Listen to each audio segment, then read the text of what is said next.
নিরু, কতদিন তোর কোনো খোঁজ পাই না। কি করছিস আজকাল?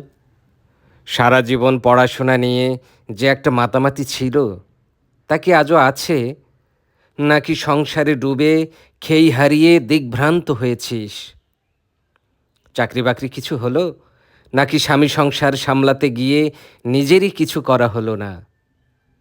নিরু, সত্যিই খুব জানতে ইচ্ছে করে, সংসার শান্ত হয়ে গেলে কোন স্মৃতিটা তোকে পোড়ায়, চোখ বন্ধ করলে কোন ছবিটা ভাসে রে? নাকি মনেই পড়ে না অতলান্ত সেই সরল অহংকার, নিস্তেজ দাম্ভিকতা, ভালোবাসাময় অবহেলাটুকু এখনো আছে ঠোঁটের কোণে? নাকি সংসার নামক জলসাঘরের চোখ ধাঁধানো আলোয় জন্মান্ধের অন্ধকার?